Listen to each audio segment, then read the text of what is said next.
Yes, good morning, good afternoon, good evening, whenever you're tuning in. Welcome back to Leading Our Own Way. It's Wednesday, it's part 2 here with Steve Morice. If you have not listened to part 1 yet, go back and start there, because what Steve shared in that first conversation sets up everything that comes next. In the second part, we're going to go deeper. We talk about coaching and mentorship and the profound impact Steve's father had on shaping who he is today. We get into that generational trauma, what it means to carry things you did not choose, and how that shapes the way you show up in the world today. Steve also opens up about his emotional well-being and the ongoing work of looking after himself, something he still is navigating day by day. And his desire to support young people, to be the kind of presence for others that he perhaps needed himself. That really got me. This is a conversation about finding purpose and what it truly looks like to thrive in life and not just survive in it. This is part 2 with Steve Morice. Let's continue the conversation. Let's go. Before we dive in, I want to give a big, massive shout out to our now new proud sponsor, Eshu Skincare, a brand that truly aligns with leading our own way. This Australian-born company is dedicated to keeping skincare simple, effective, and straightforward. They've made waves in the US, even landed in Macy's and over 300 stores, and now they're back with a renewed focus on healthy skin and real results. If you want authentic skincare that fits your lifestyle, check them out in the show notes. Thanks to Eshu Skincare for supporting real stories and mental fitness on Leading Our Own Way. And if you're interested in sponsoring like Eshu Skincare, drop us a message. We'd love to connect. On reflection, if I'm honest, there's a couple of days in a week where I get up and feel sometimes I'm not worth it. Not worth enough, or I'm not good enough, or I'm not of sufficient value. And I'm in a position now where I'm sort of retired. But would I love to work a couple of days a week? Yeah, love to do something in the area of mental health, young people, well-being, sport, coaching. But opportunities for people post 60, I'm now over 60. We won't tell the magic number, but I am over 60. And those opportunities just don't exist because our society is very ageist. Life experience isn't particularly valued. If I go into, I do a little bit of martial arts and became familiar with sort of Asian culture. Very different. Grand Master who's 80 years of age is revered. So age, experience, wisdom, wealth of knowledge is revered in Asian culture. In European culture, Australian culture, once you're over 50, 55, you have no value in the workplace. Yeah. So for me, that was very confronting, and still is. And for a period of time there, I was applying for lots of jobs, getting lots of interviews, make it down to the last 2 or 3 for all these really cool and amazing roles, and not getting it. Yeah. And the reason being is that somebody who was 35 was getting it, somebody who was 40 who was getting it, somebody who was 45 was getting it. They weren't really that interested in somebody who was 58 or 60 years of age. Let's say there was no limitation then, that didn't exist. If you could do something now, what would it be? Oh, look, I have explored a couple of opportunities recently. So I was talking to a guy last week, and he runs an organisation called High Caliber Sports. And they're 2 young fellas that decided to, want to work in sport. So they applied for some federal government grants and got a little bit of money. And basically they do sports coaching in remote rural areas around Australia. So Amazing. they're looking for somebody with a teaching background, somebody who'd coach a couple of different sports, could fly into Alice Springs or fly into the Northern Territory, go to some remote schools and take a bunch of Indigenous kids for a game of soccer. Or take them for a bit of basketball, or a bit of self-defense or something. And I spoke to the guy who runs High Caliber Sports about 2 weeks ago about the potential of flying in for a week, doing something like that. There's another opportunity I explored with a guy called Greg Heyer. So Greg Heyer runs an organisation called A Stitch in Time. So Stitch in Time is based in WA. Fabulous mental health organisation that Greg Heyer, who's an ex-Perth Wildcats player, runs, and it's for young men, and it's all around emotional regulation and self-care for young men. So he goes into schools and works with young boys around sort of mental health, well-being, emotional regulation, and self-care. And A Stitch in Time has been in roughly about 200 schools running programs over in WA, and it'd be awesome to get something like that over here in Victoria. Yeah. So my interest, I guess, or my challenge now is to find ways, meaningful ways that I can contribute. And I guess as you get older and as you potentially retire, is how do you find meaningful ways to contribute to society and pull on the meaningful or the lived experience that you have. Yeah. Sounds So good. for me, it's pretty much an open slate. If there's opportunities like that come about, or somebody out there in listening land has an opportunity, that's the sort of thing that I'm passionate about. It's about working with young people. It's about coaching. It's about sport. It's about mental health and well-being. It's about emotional regulation, and some of the things that I struggled with, and some of the things that I have learnt over my life experience, I guess. Yeah.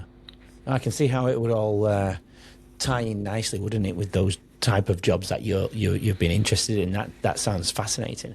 Well, keep us posted. Let us know how that turns out. That would be amazing to go down that road for sure, especially going up to Alice Springs and doing all that type of work. How purposeful is that?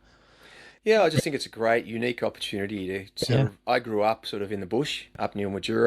Mildura, and remote rural kids. I guess Mildura's not remote, but Northern Territory, far parts of the Kimberley. Those young people often just don't get opportunities at all. They Yeah. don't get too many visitors, Yeah. let alone opportunities to try and play basketball, or to do some little bit of boxing or self-defense, or to play a game of soccer, or and they don't get a lot of visitors, they don't get a lot of people, and they also don't get a lot of opportunities. So, to be able to sort of fly in, fly out, and contribute to perhaps their well-being, or their experience of sport. And as a phys ed teacher, I became a phys ed teacher so I could be like Mick Hall, the guy who was my mentor and my example. So realistically, it was trying to pass on what Mick had done for me. So in year 8, I was pretty lost. I was pretty angry. I was in fights at school all the time, constantly fighting, or in a punch on with somebody at lunchtime. And really, Mick turned me around and showed me the world of sport.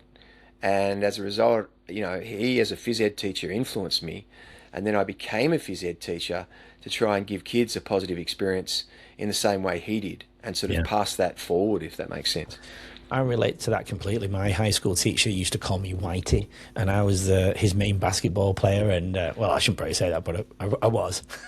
In England, basketball isn't huge, right? So I was like the weird one playing basketball. But when we started playing good and we didn't lose for 5 years in high school, we didn't lose one game in high school. That was my record as a whole 5 years. Didn't lose. 5 championships. Didn't lose. Anyway, Awesome. Mr. Hewson, Steve Hewson. But again, remember, England basketball's not big in England, so but I can take the title. And he used to just call me Whitey. Walking down the corridor, I put it down to him just being himself. He was just himself. He didn't try and become a teacher to me, and to anyone, for that matter. He was just himself with everybody. And I took that philosophy forward with myself. When it was basketball coaching, teaching myself for the last 18 years, I don't try and go and be a teacher to these people. I just go and be Andy White or Mr. White to these people. And I mean, I prefer Andy because it allows that connection barrier to be there. I know traditionally it's Mr., but a lot of schools now are doing first names as well. And I helped create a school about 5 years ago, and we just use first names. And I just love being myself with these people. I have a good connection with these kids because I'm myself, not because I'm trying to be their teacher. I am their teacher, of course, but I'm just being myself. And I think that's huge. And I took that from Mr. Hewish and how you took from your PE teacher. And I ended up doing PE teaching for 3 years before I moved to Australia. So and then I went into primary, but in the classroom. But yeah, I totally relate to him bringing that human side to teaching. And I Well, admire that so much because I didn't have a dad growing up, right? one of the greatest joys, I think, for me was when I started teaching and taught some year 12s and Yeah. had year 12 students for PE. To have a half a dozen of those students in the first handful of years that I taught actually go on and become phys ed teachers. So Yes. that was one of the greatest joys for me. And I look back at my situation. My male role model was pretty hardcore. Yeah. So very Well, I wanted to go difficult. there. Yeah, very difficult in terms of communication. There Yeah. wasn't much at all. Very difficult in terms of emotion. There was none, because emotion was seen as weakness. And I really struggled to relate or connect to my father. So, as a young person in high school, I was just angry at the world, and the world had to pay because I wasn't allowed to do what I wanted to do. And that was So because of him. yeah, someone had to pay. I Mm. couldn't really take him on, Yeah. so someone had to pay. And this phys ed teacher came along and recognised my, small athletic potential, or that I had some ability, but also that I loved sport. And he basically turned that, anger and frustration that I was, and I reflect it's quite amusing sort of looking back at my school reports. Straight A's for PE in year eight, and straight F's for pretty much everything else. So, Shouldn't laugh. so he basically came along and said, "Hey, buddy, there's this whole world out there that you're going to love and you're going to enjoy, and it's going to be a huge part of your life." And he had a huge impact as a mentor. And I was lucky enough to run into him about 5 years ago. He came back Oh, from the States. He'd gone back to the States, came back to Australia to visit some of my relatives, and ran into him again. And it was amazing to be able to give him a huge hug and oh, explain that I'd become a phys ed teacher, been a phys ed teacher for 33, 34 years as a direct result of him. So I think he influenced me in an amazing way. Hopefully, even now, hopefully I can, inspire a young person that sport is awesome, and sport has, can give you connection. It can give you, a confidence, and can give you a self-belief, and it can help you deal with, mental health challenges. absolutely. So, it's for me, it's always been about passing forward that passion that I had, and also passing forward those amazing lessons that sport has taught me, and I wouldn't have experienced any of that if it hadn't been for, an exchange with Australia and a shortage of teachers in rural communities, and, a 24, 25-year-old American coming out to work in a small country town. Love it. It So, was the accent, wasn't it? yeah. You touched on your father, and you actually answered one of the questions I was going to ask about your father. But in connecting with your dad again, what impact did it have on your relationship going forward, past the teens into early adulthood with him? I don't think there ever was a good one. Sadly, he passed away in about 2002, around 2002. Never was a good one. There was always, um, I mean, he struggled as well because he was born sort of, in the early 1900s. He was sort of a farmer and a pioneering farmer. So very hard man. Yeah. Grew up in a family, that was very tough, and not a lot of room for emotion. Taken out of school at the age of 12 and forced to work on, manage two or three farms. 12, 13, 14-year-old, work on the farm, Yeah. and probably wanted to stay in school. So he had a very hard life, but emotion was always seen as weakness. And as I said, I think he struggled with self-worth and struggled with depression. And I genuinely believe that later in my life, um, if he had been in sort of 2025, 2026, he would have been diagnosed with bipolar and Yeah. probably given medication to deal with mood swings, because it was very difficult to sort of figure out where he was at. Like one minute he was happy, and he was on the farm, and, we'd go and do some fishing and, stuff that was fun. And then the next minute it was just like, look out, the corporal punishment was coming. And the piece of hose was going to be used, for 15 minutes until I was black and blue. 15 And minutes. yeah, He was and kind. I would be beaten, beaten for insubordination, or beaten for rudeness, or beaten for a lack of respect, or, there was multiple reasons. So I recognize now it wasn't discipline, it was a form of abuse. Yeah. And that was the physical abuse. And I think there was also pretty significant mental abuse, because I remember being told, son, don't ever come down to the farm. You got not a mechanical bone in your body. You've got no clue. You're clueless and you're useless on a farm. You've got no mechanical instincts. You can't fix things. And to this day, I don't try to fix things. I'm a cyclist. I change a tire. I don't even try and fix my bike, even though I've ridden for 35 years, because in the back of my mind, there's that voice that's saying, you can't do this. You don't know how to do this. You're no good at this. You can't do this. And so I think potentially the physical abuse is one thing, which pretty much ended about the age of 14 and 15 anyhow. But the psychological abuse went far further. And it was that feeling of inadequacy, feeling of not being able to do things. And I think when I talk to other men, especially men who had fathers who were of that vintage, a lot of them had poor connection, I guess, or poor relationships. I mean, some people have had amazing relationships with their father, but there's a lot of challenges, I guess. And not to say that it's an excuse, but I think he had a pretty tough life.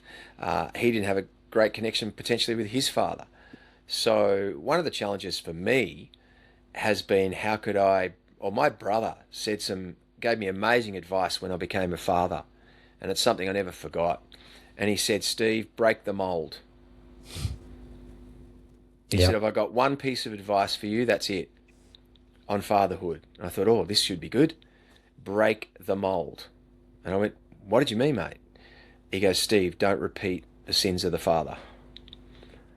And so I endeavored to try and be positive with my 3 children. I endeavored to try and support them in what they were interested in. I endeavored to try and change, and that was hard. I couldn't lose my temper. I couldn't engage in corporal punishment. I couldn't engage in, psychological or forms of abuse, because that would be repeating the sins of the father. Was it there though? Could you feel it? Do you know what I mean? Yeah, like I've always Italian hot-blooded, anger has been something an emotion that I had to learn to manage, and learn when it is okay to express it and when it's not okay to express it. So, we talked about anger earlier. There's appropriate, ways to express anger. There's inappropriate ways. Yeah. And I was modeled inappropriate ways often, which was, verbal abuse, physical violence, yelling and screaming. And, I had to learn that yelling and screaming was not okay. And I was lucky I married a very strong woman, and who wouldn't tolerate any of that nonsense. Yeah. So with the support of my partner, I guess I had to learn how to be a better parent and also how to break the mold. But amazing advice from my older brother. He's significantly older than me, but it was, Steve, break the mold. He would have seen it as well. He would have seen it as well, wouldn't he, growing up? Yeah. He suffered. I think all 4 children, or all 4 siblings, were damaged in different ways. Yeah. Did your dad ever tell you he was proud of you? No.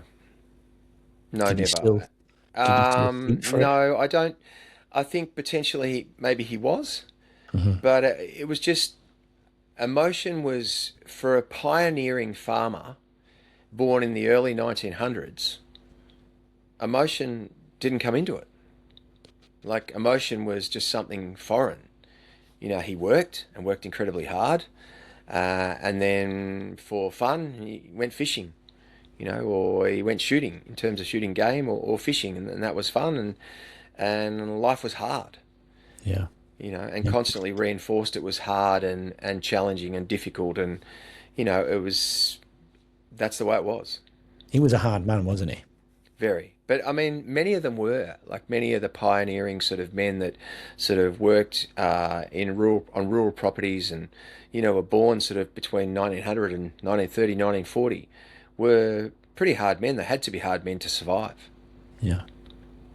I remember. I mean, are you happy to share? There's a couple of examples, and we don't need to go into them all, I know, but you did share when we met last week.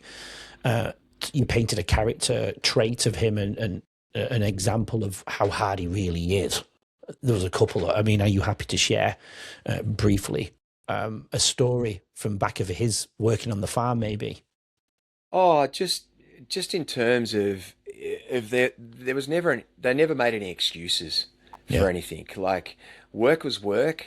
You work 6 days a week, and on the seventh you rested. The only time I ever saw him take time off was he loved his cricket. So the Boxing Day test, as long as the harvest was finished, the Boxing Day test, he would sit and watch his cricket.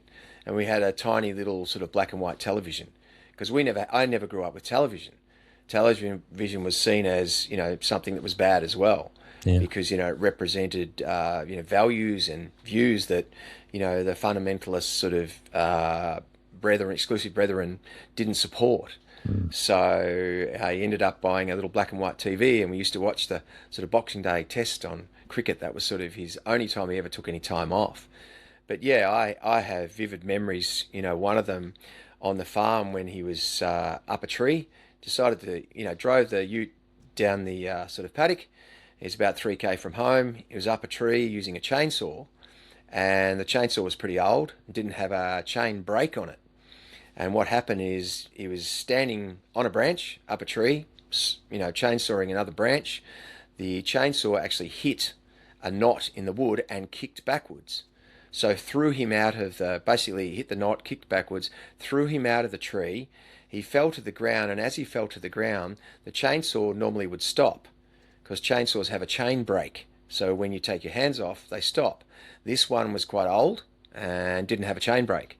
So the chain kept going around furiously, and basically the chain hit his shoulder and almost severed his shoulder completely off. Ugh. So he fell out of the tree.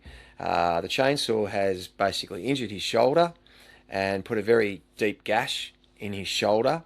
He jumped in the ute. He wrapped up his shoulder with his jumper, blood everywhere, and decided to drive home. So he drove home and then came and found my mum and said, Al, I need to get to the hospital. I've hurt my arm. And sort of got to the hospital, and a huge amount of stitches later, they sort of stitched up his arm, and which was sort of barely there. So stitched up his arm, sent him home with some sort of pain medication, because he refused point blank to stay in the hospital, and sent him home. And then about a week to 10 days later, he used his pocket knife to cut out the stitches. Ugh. And took his arm out of the sling and went back to work. So yeah. Oh my God, they were definitely harder back in the day. Yeah, they just pretty much one of a kind, sort of pioneering farmer, rural type people. I'm sure people who are listening are wondering about your mother. We've not really mentioned your mother. What role did she play in all of this? Did she approve of this? Was she disgruntled by all of this? Was she close to you guys?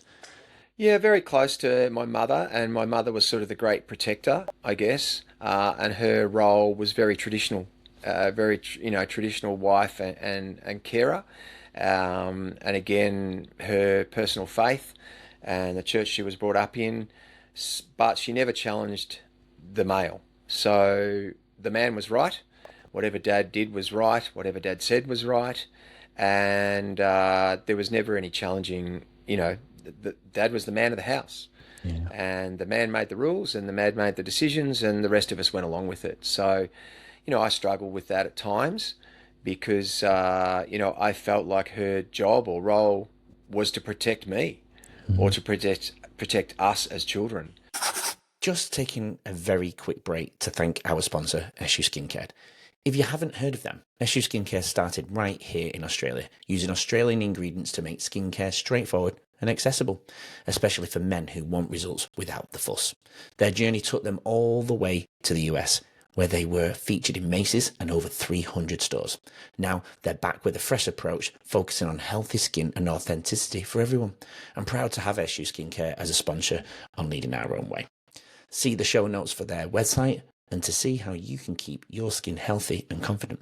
And if you're interested in sponsoring like Eshu Skincare, drop us a message. We'd love to hear from you. Now, right back to the episode. But if you understand her, faith, I guess, and her views were very much so that she was there to support her husband and not question any of his decisions. Again, what impact did that have on you with her as an adult then, later down the track? Look, I think always fairly close to my mother, and felt like there was a good relationship there. She, I think, understood some of our struggles, or my struggles, And in her own way, was very devout and as supportive as potentially possible. I think as I became older, 25 plus, I basically started to blame her for a lot of things that happened and feel like she was responsible for not fixing things or changing things or, you know, helping me to, have a better experience in my childhood. Yeah. But I think as I became older, like 35, 40, I realized, her circumstances, what they were. I realized how she was brought up. And I think age gives us the opportunity to reflect on what's happened to us, but also reflect on what dictated or happened to our parents. And Absolutely. our parents went through a set of circumstances. Our parents went through life experiences that shaped them and formed them Hmm. to who they were, and they carried, various baggage or had, positive or negative experiences, which were then handed on to sort of us, I guess. Yeah. And I think there's probably some times around sort of the age of 30 or so that I sort of forgave my mother and I suppose forgave my father for, some of the challenges and things that I'd experienced because I realized that being mad at them all the time and being angry at them all the time was the only person that was hurting was me Yeah. and messing with me. And I think with professional help, I was able to recognize that. I was able to recognize that they'd had plenty of challenges themselves and I was potentially able to move on from perhaps the blame game. Yeah. I think with my father, it was probably a lot deeper. And, Bit more work. yeah, again, work in progress, Yeah. and I think it constantly you have to, understand perhaps what they went through. And as strange as it may sound, you have to kind of learn to forgive. Otherwise, it becomes something that you get very, very hung up on or very, very caught up on and can have a pretty huge impact on your mental health and well-being. Absolutely, forgiveness is it's not easy, but it's something to work on. I think when you're right though when you think about the generational trauma, let's say it gives you a little bit of closure. It does for me anyway. It gave me understanding even my mother's background growing up, and my mum's a beautiful person. Don't get me wrong, but I understand her mindset now. Yeah, we can identify with why they way why they were the way they were. Yes. We got a better understanding of why they were the way they were, Yeah. and their mindset at the time, their decision-making processes at the time, the skills that they had at the time. Yeah. My father would have been a very different man if he was born in 1980. Yeah. He would have had access to mental health care. He would have had access potentially to medication. He would have had access to perhaps, psychologists, professional support. But, when he was born sort of the early 1900s, when he was 20, 30, 40, 50, that didn't exist, Yeah. especially in rural communities. Yeah. And even if it did exist, I think even in the 70s or 80s, the stigma with a rural person seeking help, in terms of mental health, the stigma around that. And, working for Headspace, they spend a lot of time talking about stigma around mental health and the challenges people face accepting, mental health as being as important as physical health. And I think one of the amazing things in terms of progress we've made is that we now recognize mental health. We now understand it's as important as physical health. And Hmm. we're now trying very, very hard with this generation to give them the tools to say, hey, it's okay to struggle in that area and it's okay to seek help. So even my age group, when I was 20, 25, it wasn't okay, to seek help. It was a sign of weakness. Yeah. Yeah. Oh, I know. I've been even through my journey. I've been told to man up, and I know that's a result of me being the opposite to what you said before. And I know the stats are huge when it comes to men not opening up. I actually am opposite. I've always been very open. I'm not emotional in the sense that I'm sad or depressed all the time, but I was I was always been very open about my journey and how I was feeling about my journey. Hence why the podcast exists. I'm very open when I do the pre-chats about my journey. But I used to go to the dog park. I would talk to my friends, but I could see, not necessarily with my friends, but eventually you could feel the energy like, uh-oh, here we go again. Andy's bringing it up again. But I was venting every day. And what I learned was through venting, yes, it's very, very powerful. But if that's all you do and don't make a change, venting resets every single day when you go to sleep. Yes, it helps you release the undesired emotions for that day, but going to sleep, it starts again. You need to vent again. But obviously, if you're doing that over weeks, months, years, we're not actually fixing the problem. We're sitting in that victim mentality. And that's what I was doing. Very open, but could feel the tension of the recipient of me, right?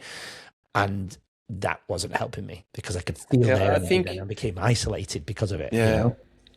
I think the most important lesson I learned, Yeah. and I was able to grasp this as a athlete or person who was used to training, I understood physical fitness.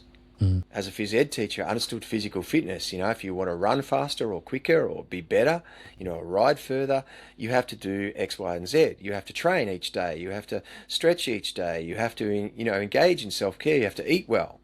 So it was easy for me to understand that mental fitness is exactly the same. You know, when, you know, a psychologist said, hey, it's exactly the same. And Steve, how much work do you put into your physical body? I was like, oh, wow, I stretch every day. I get massage, you know, I eat well, you know, I ride my bike. I do. He goes, are you putting the same effort and energy into your mental health and well-being? And the answer was not even close. Yeah. You know, so, and I think, you know, we talk about mental health continuum. We talk about a journey, our mental health journey. But in order to be mentally fit, we have to do the work. You know, you can't run a marathon without doing the work. Or you can, but it'll be very slow and you'll be very, very sore. Yeah. You know, and so you can't be mentally fit and strong and be able to deal with challenges and trauma unless you've done the work. And Absolutely. I think that's the daily engagement with doing the work is what sets, you know, athletes apart from general public. Yeah. So it's hard. It takes discipline. It takes effort. It also is hard sometimes to improve your mental health journey. You know, it takes daily work. It really does. Yeah, it really does. Before I come to the end and ask my few final questions, you mentioned before the journey through your own depression and that you went on to medications and things like that. How did that help you? And how did that help your mindset around coming out of depression using those medications? Because some are against it and some people in the world are for it. So how did it help you and support you? Yeah, look, I've probably experienced it probably about 3 times in my life at different stages. Initially, thought it was great. Like, you know, early on, virtually no difference at all. Yeah. But understand the sort of mechanics, I guess, around it, or, you know, the physiology around it. So the first time I went onto medication for sort of a 6-month period, felt like it did make an improvement and it did help change my mindset. In later life, I mentioned the challenges I faced when I was around sort of 56, you know, being out of work and things like that, found there wasn't much impact at all.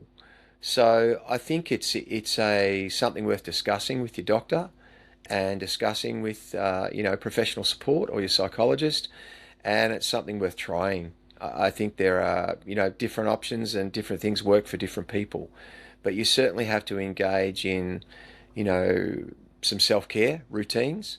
And if medication is going to improve your well-being, then again, you know, if we had a cold, we'd take some Sudafed, or, you know, or we'd take a Codral cough and flu, and we wouldn't think twice about it. But if we suffer from depression, we can't take those tablets. That means we're nuts.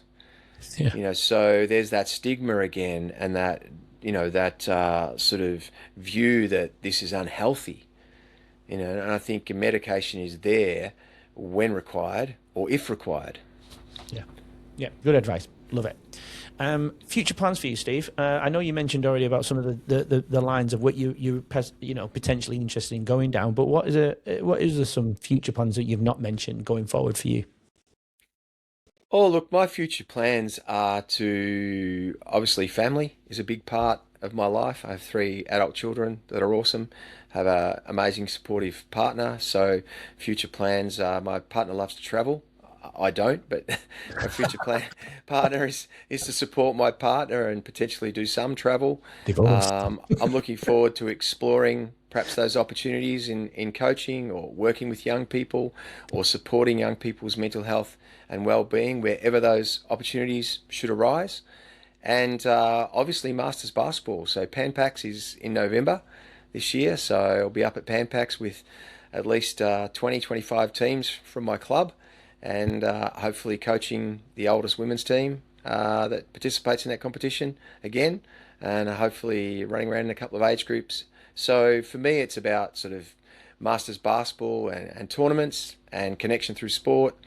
It's about opportunities that might come about to support or help young people or mentor young people. And it's obviously about my family. Love it. Beautiful.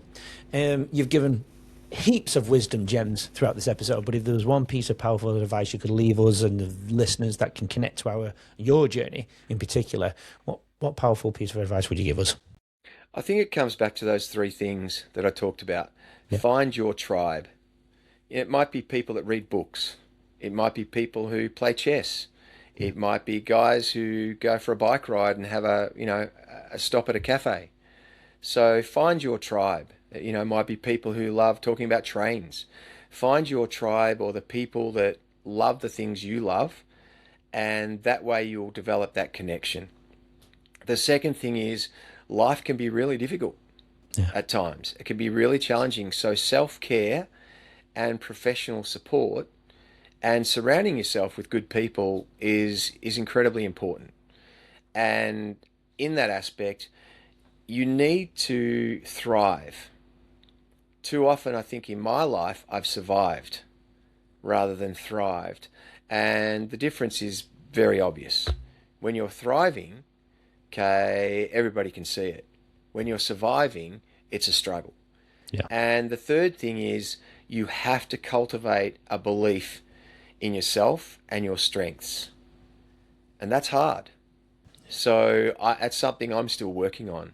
So, find ways in which you can, cultivate a belief in yourself and build your strengths.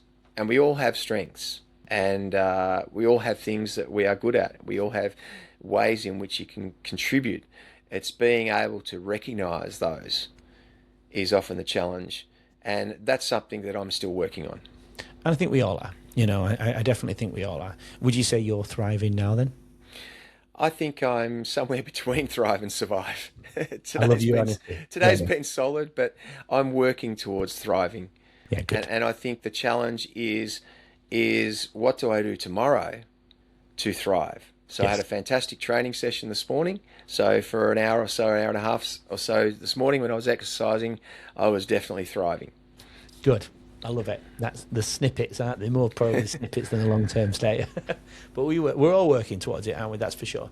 Before I ask you my final question, this is the one question I've not told you I was going to ask. But if there was a question that you wish somebody would ask you, what would it be? What's the one question you wish people would ask you, but they never do?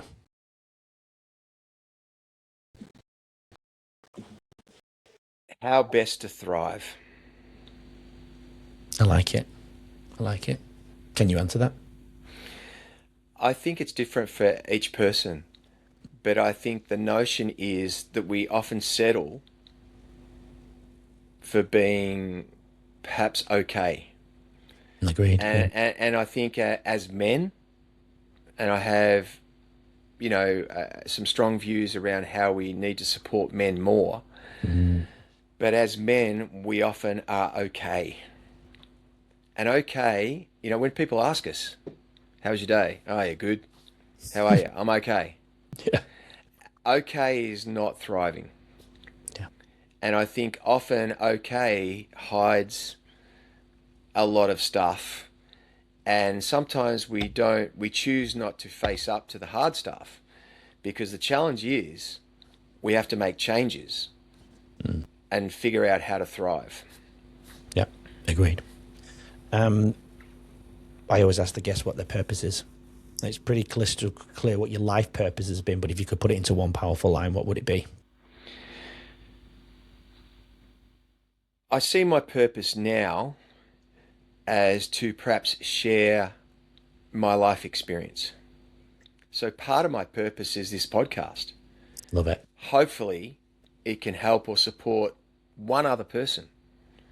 So I have this body or this bundle of life experience. If it can help or support anyone else, that's a good thing. Agreed. I'm glad I opened up to you on the car park that day after you thrashed us. Steve, it's been an absolute pleasure joining us today. It really has. I'm so grateful that we've connected and we've become friends. I will still see you around you. I know you live on the other side of Melbourne, but we'll connect one day once again, I'm sure, in the basketball world. Basketball tournament. Yeah, man. Sure. I'd love to. I might take this season off, to be honest. My bones and my body's aching me at the moment. It's killing me. But there we go. Thanks for joining me on Leading Our Own Way. It's been an absolute pleasure connecting with you. Once again, thanks for being open, vulnerable, and trusting me, sharing your journey. And I'm glad it's part of your purpose. And we're going to help more than one person. This podcast, I feel, helps. It started off with helping helping one person, but I truly believe I want to aim for more than that now, and it's doing it. So you're going to help more than one person. I know it. So I appreciate you. Thank you so much. Yeah, thanks, Andy. Really appreciate the time. Absolutely. Anytime. Welcome back anytime. Thanks to everybody who's joining in every week. Please follow the show. Please press follow on this platform wherever you listen. And please share it with somebody, because somebody in your life definitely needs to hear these journeys of these people. They're absolutely incredible. Even if it's not for yourself, somebody in your life will definitely need it. Until next week, when another amazing guest, we're going a month of basketball, wonderful basketball people from around the world. Please join us for the month of this amazing sport. But until then, keep leading your own way. Have a great weekend, and we'll see you next week here on Leading Our Own Way. Bye for now. I've not said it for a long time, but the end of every episode gets a little bit sad, because I spend so much time with my guests. I do a pre-chat. I will spend time connecting with them, the filming, obviously, of the recording of the episode, sending photos back and forth and getting everything prepared. And I spend a lot of time with these people, and it's always had to come to the end of the episode. And that is the full episode with Steve Morice this week on Leading Our Own Way. But, I think what really stays with me from this conversation is something that I think that will stay with you too. Thriving is not the absence of struggle. It is the choice to keep going, to keep showing up for yourself, for your people, and for the version of you that you are still becoming. Steve is proof of that every single day. If this episode resonated with you, please share it with someone who needs to hear it. Pass it on to a mate, a family member, whoever, someone in your corner. You never know whose life a conversation like this might just touch. And if you've not already, please follow the show, leave a review, 5-star preferably, and come along for the rest of the basketball month. We have some incredible conversations still to come, all year in fact, but I thought I'd put the basketball ones together as well for you basketball lovers out there. Thank you for being here, thank you for listening, and keep leading your own way. Make sure you come back next week for Matty Johns. Thanks for listening and watching Leading Our Own Way. So we can stay together forever and share more incredible journeys, please subscribe to the channel. That way you won't miss next week's episode and what that amazing guest has to offer to the world. Please support Leading Our Own Way, and we'll get you on next week's episode.